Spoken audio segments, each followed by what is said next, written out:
Yes, Merry Christmas. It is the season to be jolly, or it is as I'm making this video. You're probably watching in June, in which case, well, have a happy Whitsuntide, or whatever it may be. The short shelf life of the Christmas season is perhaps why there aren't that many Christmassy games. Not really.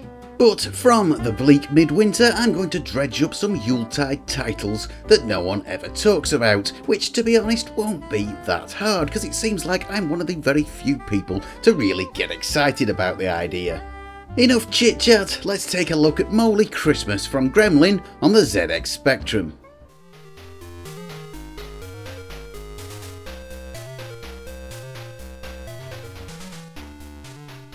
The second to last in the Monty Mole series, this was a game created specially for the 1987 Christmas issue of the computer magazine Your Sinclair.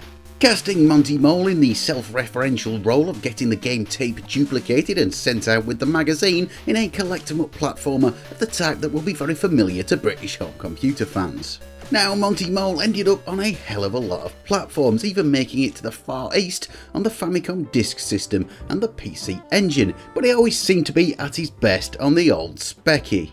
Moley Christmas is the direct sequel to what was maybe his best outing, Auf Wiedersehen Monty. Created by the same team, this shows obvious links with its Euro-hopping full-priced predecessor. It's even got the same music. But this is more than just a level hack featuring new graphics and all new play mechanics.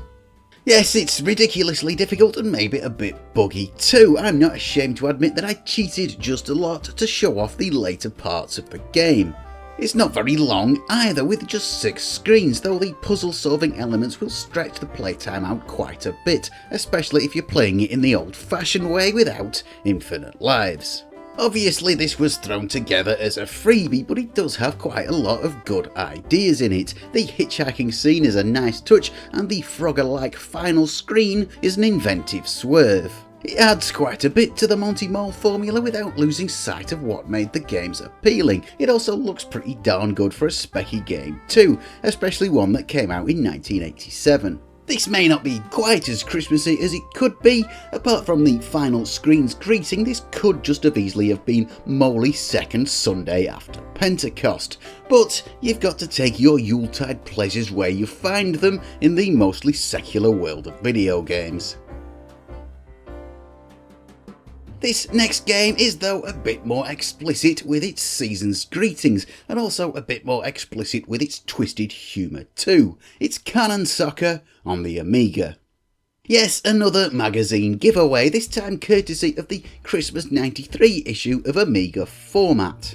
Something of an old school mashup too of Sensible Software's biggest properties brought together with a pretty dark sense of fun. On the one hand, we've got Cannon Fodder, the arcade shoot-em-up meets real-time strategy game loaded with black humour and a stark anti-war message. On the other, we've got Sensible Soccer, the equally arcadey and stripped-back top-fun football game that's still stacked up well against the increasingly po-faced official football games of the day. Smush them together, sprinkle on some seasonal cheer, and you've got this, a weird cocktail that's too delightfully offbeat to ignore. Yes, it is a bit of a one-trick pony, and there's only 2 stages, but whilst it lasts, skirmishing with a heavily armed soccer team is a hoot. The difficulty is pretty high, about the level of the original Cannon Fodder mid-game, which will extend the playtime a bit, but this was never going to be anything more than a short and sweet gag. But hey, sometimes that hits the spot. Yes, this is buried pretty deeply in video game history, even hardcore Amiga fans may be surprised to hear about it, but it is a game that's worth dredging up even if it's only for a quick blast. It's hard to imagine any company today playing so fast and loose with their major franchises. The multi-million-dollar AAA development cycle kind of precludes this sort of end-of-year party, but aren't we all the poorer for it?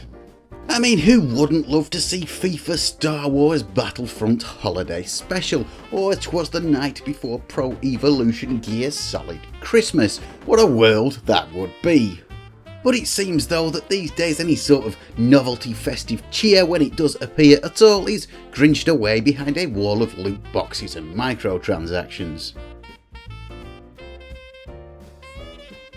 So moving on, let's take a look at a game from a company that wasn't quite yet a global gaming Scrooge, but would be before long. It's Holiday Lemmings 94 from Dma Design.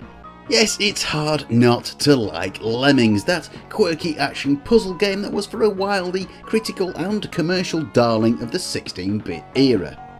And you know what, it's aged pretty well too. That simple but compulsive game loop of saving all those bloody-minded, boring old buggers from a messy death is as fun as it ever was.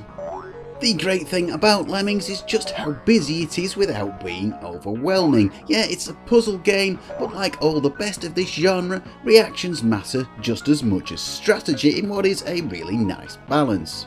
Believe it or not, this was the fourth Holiday Lemmings game. Santa-hatted critters in the snow obviously caught the imagination of early 90s gamers. It started out as another magazine freebie, but was worked up into a full commercial release for the 93 and 94 editions. Now, I'm no Lemmings connoisseur, but I do wonder if that by this point they were maybe phoning it in a bit on the level design front. The final game to use the original Lemmings engine, and perhaps by now we'd kind of seen all that this rodent rescuing paradigm had to offer. In 1997, Dma Design would, with no exaggeration, change the world of gaming forever with the release of Grand Theft Auto, but 3 years earlier they were still knocking out level packs for this, their then biggest hit. Maybe if you're a veteran of the series, it might seem like a bit too much of more of the same, but if it's been a while since you've picked up a Lemmings game, this Noel revamp will do just fine, I'm sure. A game that still has rodent-popping thrills aplenty if you're in the mood. The Lemmings series seems to have been left fallow in recent years. Well, I wonder why. Yes, Dma Design, now morphed into Rockstar North, perhaps have bigger fish to fry. So let's float on into an entry in another series that seems to have been left behind. It's Christmas Nights into Dreams on the Sega Saturn.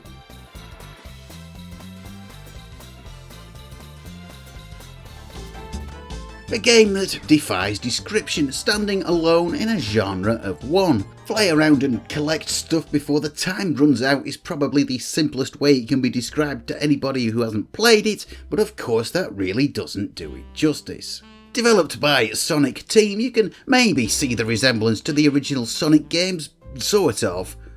This is Sonic shot off on a wild, surrealist tangent, the speed and fluid sweeping movement of Sega's super hit, all catapulted into a glittering aerial fantasy world.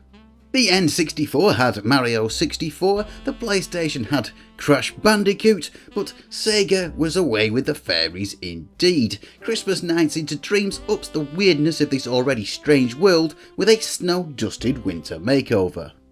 Another short and sweet game, mostly meant as a promotional freebie, given away with various Saturn games and bundles and stuck to the front of video game magazines. There's only one stage to play here, but it's amazing just how much content they've shoved into such a small package, with tons of surprises and unlockables, including appearances from Sonic and Eggman. The best though is surely the fact that this game changes with the calendar, based on the Saturn's real-time clock. Right now we're looking at November's Winter Nights into Dreams, but boot up in December and holiday season really gets going with a Christmas reskin, including new, rather appropriate music. The theme continues with new features added for New Year's Day, Valentine's Day, April Fool's Day. You even get different snow effects varying by the hour. There's a real lot that's gone into this game, the creators going above and beyond what was really necessary for such a promotional item. A very plump package that gets into the spirit of the season, I'm sure you'll agree.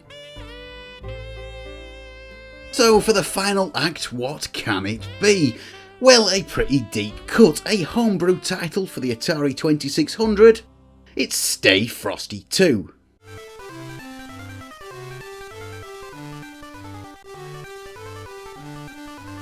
Christmas homebrew games seem to have become a bit of a tradition amongst old school Atari fans, so there's a lot to choose from in this field, but Stay Frosty 2 is maybe the pinnacle of what's on offer. The 2014 sequel to a game featured in the 2007 Christmas multi-cart Stella's stocking, Stay Frosty 2 takes the original concept and fills it out to be a really superb platform game. The idea? Well, you are Frosty the Snowman, tasked with putting out the flames in a series of levels the only way you know how, with your own body. Yep, go Melty to douse the fire and replenish your snow self with the handily placed ice blocks, hopefully managing your frigid resources well enough to make it to the next stage. On the surface, this looks very much like one of those old school Golden Age flip screen platformers, Mario Brothers, Burger Time, Rock and Roll, you know the sort of thing that I mean.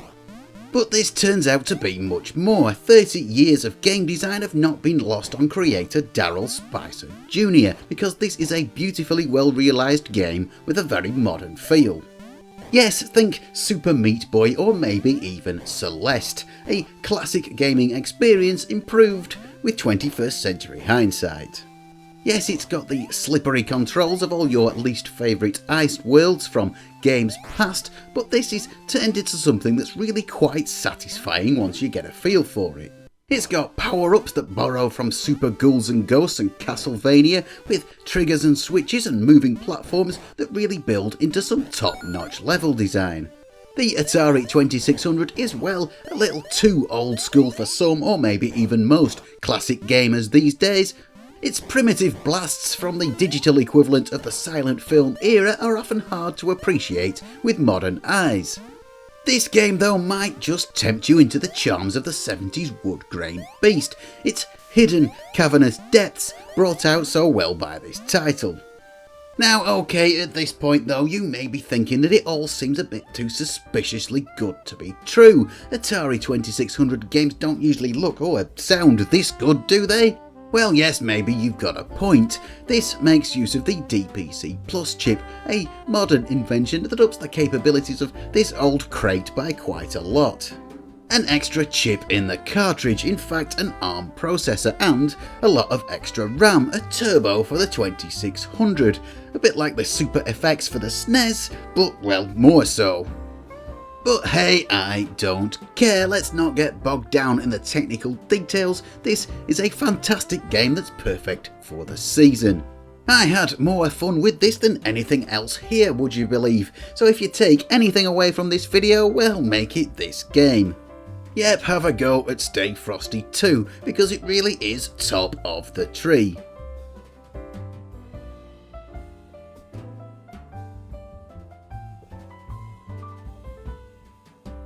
So here we are at the end once again. Time to sign off with season's greetings, I think, unless you are actually watching in June, in which case, well, good luck to you. For the rest of you though, Merry Christmas, Happy New Year, peace on earth and goodwill to everyone, and I'll see you next time.